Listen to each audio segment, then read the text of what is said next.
అండి. ఎలా ఉన్నారు అందరూ? బాగున్నారా? నేనైతే బాగానే ఉన్నాను. నేను ఇప్పటి వరకు మీకు చెప్పలేదు. నాకు ఇప్పుడు 9th మంత్ అండి. ఫస్ట్ మంత్ నుంచి 9th మంత్ వరకు నాలో ఉన్న చేంజెస్ నాకు ఏమేమి జరిగినాయో మీతో షేర్ చేసుకుందామని వీడియో చేస్తున్నాను.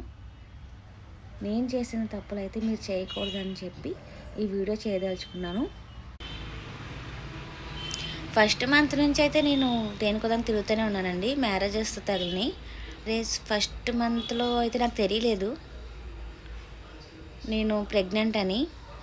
సెకండ్ మంత్కి వచ్చాక 20 days తర్వాత ట్యాబ్లెట్స్ వేసుకుందాం పీరియడ్స్ రావడానికి, మ్యారేజ్ ఉంది కదా అనుకున్నాను.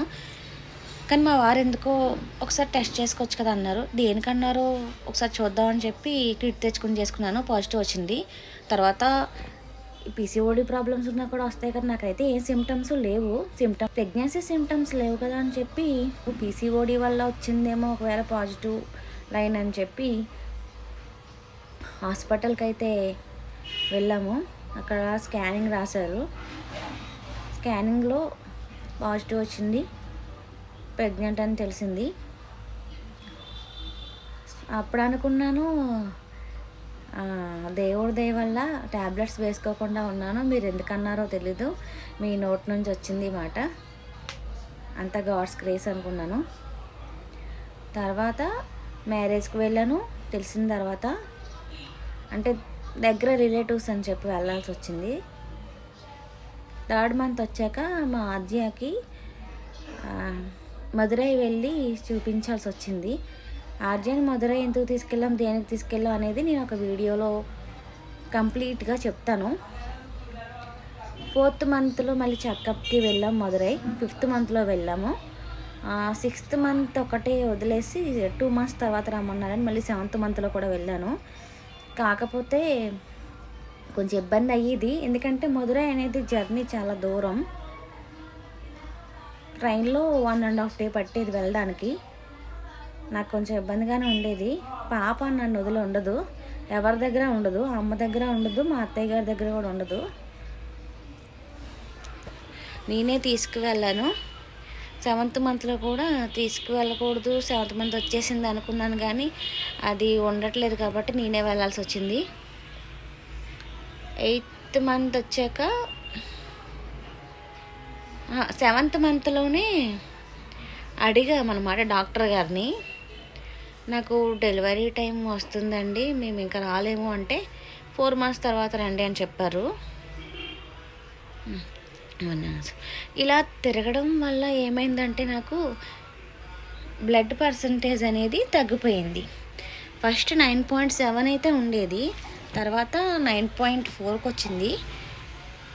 ఇప్పుడైతే 8.6 ఉందన్నమాట.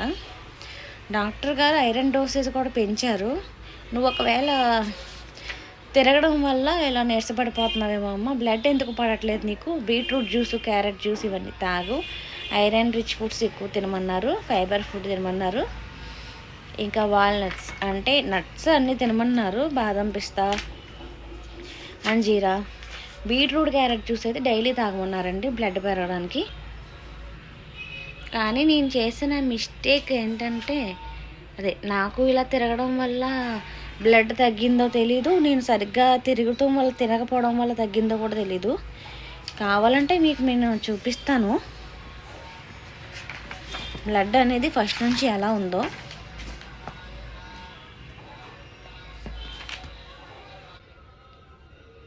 చూడండి, బ్లడ్ 9.7 ఉంది. డేట్ కూడా చూడండి, 26/8/2024. నాకు మళ్ళీ బ్లడ్ టెస్ట్ రాసినప్పుడు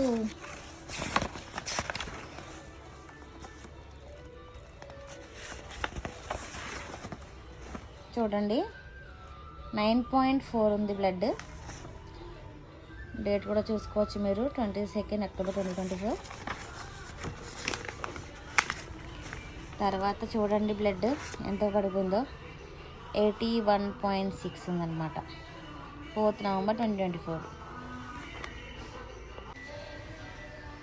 7th మంత్కి వచ్చాక నాకు దగ్గు అనేది కూడా బాగా స్టార్ట్ అయిందండి. విపరీతమైన దగ్గు అనమాట. నైట్ టైం అయితే కూలింగ్ కూడా తాగేదాన్ని కాదు, డ్రింక్స్ కూడా ఎక్కువ తాగేదాన్ని కాదు. ఫస్ట్ టైం ప్రెగ్నెన్సీ అప్పుడైతే ప్రతిదీ బాగా తినేదాన్ని. అని ఫస్ట్ టైం అయితే మనం కొంచెం కేర్ ఎక్కువ తీసుకుంటాం కదా సెకండ్ టైం కన్నా.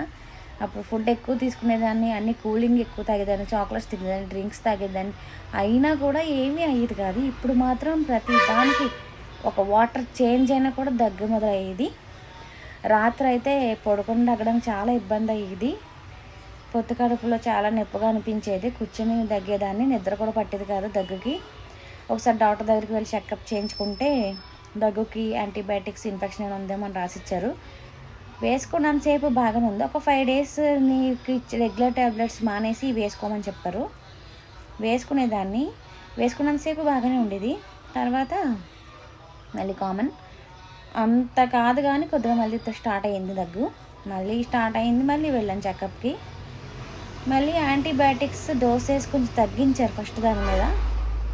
ఎందుకమ్మా నీకు దగ్గు వస్తుంది, వాటర్ ఏమైనా ప్రాబ్లమా, మీరు తీసుకునే వాటర్ ఏంటి అని అడిగారు.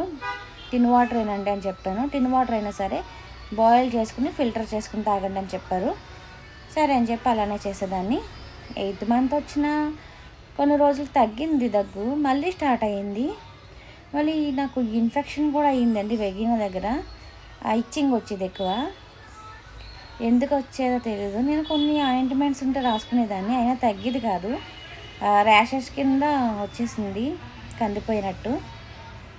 సరే ఒకసారి వెళ్దాం, ఎందుకు ఇలా ఇచ్చింగ్ ఎక్కువైపోతుందని చెప్పి వెళ్ళాను.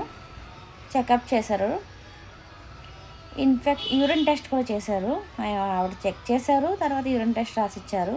యూరిన్ టెస్ట్లో ఇన్ఫెక్షన్ ఉందన్నారు, యూరిన్ ఇన్ఫెక్షన్ ఉంది, అందుకని ఇలా అయ్యిందని చెప్పి ట్యాబ్లెట్స్ మళ్ళీ యాంటీబయాటిక్స్ ఇచ్చారండి. అవి ఆపేసి రెగ్యులర్ ట్యాబ్లెట్స్ ఆపేసి ఇవి కంటిన్యూ చేయండి ఒక 5 days అని చెప్పారు. అవి వేసుకున్న తర్వాత అయితే నాకు చాలా రిలీఫ్గా అనిపించింది. ప్రాబ్లం అయితే తగ్గిపోయింది.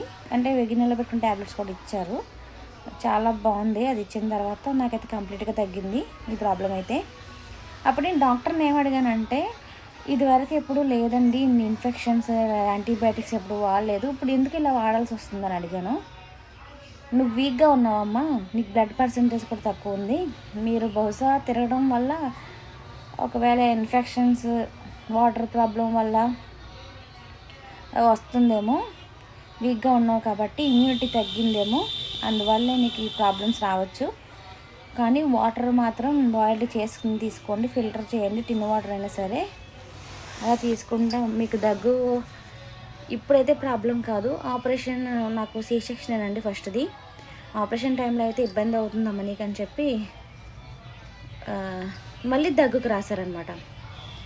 కంటిన్యూస్గా వస్తుందండి దగ్గు, తగ్గి వస్తుంది. జలుబు చేసింది, జలుబు అయితే తగ్గింది, కానీ దగ్గు మాత్రం తగ్గట్లేదు.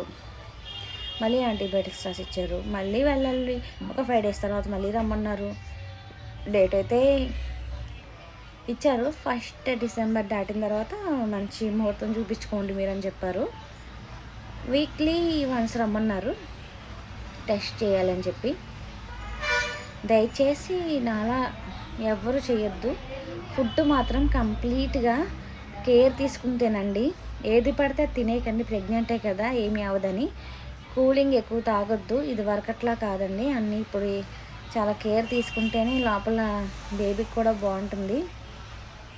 మసాలా కూడా ఎక్కువ తీసుకోవద్దన్నారు, దగ్గు వస్తుందని. ఎక్కువగా హెల్దీ ఫుడ్ మాత్రం తీసుకోవడానికి ట్రై చేయండి. మసాలా అంటే బిర్యానీ అన్నీ తినాలనిపిస్తుంది. క్రేవింగ్స్ అనేది కామన్గానే ఉంటాయి ప్రెగ్నెంట్ అన్నాక. కాకపోతే కొంచెం మనకి హెల్దీ ఫుడ్, బేబీకి హెల్తీగా ఉన్న ఫుడ్ మాత్రం తీసుకోండి. నాలా ఫుడ్ని మాత్రం నెగ్లెక్ట్ చేయకండి. ఎక్కడ ఉన్నా సరే ట్యాబ్లెట్స్ మాత్రం కంప్లీట్గా టైం టు టైం తీసుకోండి. మంచి food, vitamins, iron rich foods మాత్రం, కాల్షియం ఉన్నవి మాత్రం అన్నీ కంపల్సరీ. ఫ్రూట్స్ అన్నీ తినండి. నాకు ఇలా తిరగడం వల్ల టైం టు టైం తినడానికి ఉండేది కాదు. అక్కడికి వెళ్ళామంటే 1 week అలా ఉండేవాళ్ళం. అక్కడ నుంచి వచ్చిన తర్వాత అయితే నాకు దగ్గు రాలేదు. ఇంటికి వచ్చేసిన తర్వాత కొన్ని రోజులకైతే వచ్చింది. ఇప్పుడైతే వెళ్ళట్లేదు, ఇంకా 7th monthతోనే ఎండింగ్. తర్వాత డెలివరీ అయిపోయాక మళ్ళీ వెళ్ళాల్సి వస్తుంది. ఫుడ్ మాత్రం కంప్లీట్గా మంచి ఫుడ్ అయితే తీసుకోండి. నేను చెప్పేది ఒకటే, బ్లడ్ పర్సంటేజ్ అనేది తక్కువ ఉండకూడదు.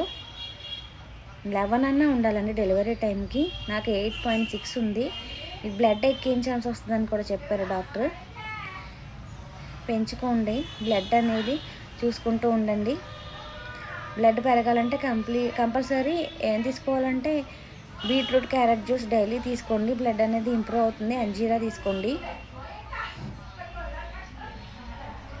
ఇదంతా ఎందుకు చెప్పాను కదండి, నాకులా ఎవరు చేయకూడదని. గ్రోత్ అనేది కూడా తగ్గుతుందండి నాకులా చేస్తే మాత్రం. నేను ఫుడ్ మాత్రం తీసుకునేదాన్ని కాదు. ఫస్ట్లో బాగా తీసుకున్నాను, సెకండ్ది అంత పట్టించుకోవట్లేదు.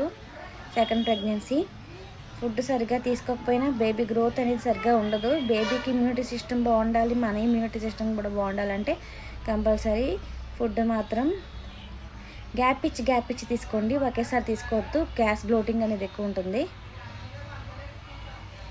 ఇంతేనండి నేను చెప్పబోయేది. నా ఛానల్ కనుక మీకు నచ్చినట్లయితే సబ్స్క్రైబ్ చేసుకోండి. ఏమైనా డౌట్స్ ఉంటే కామెంట్ చేయండి, లైక్ చేయండి, షేర్ చేయండి. Thank you.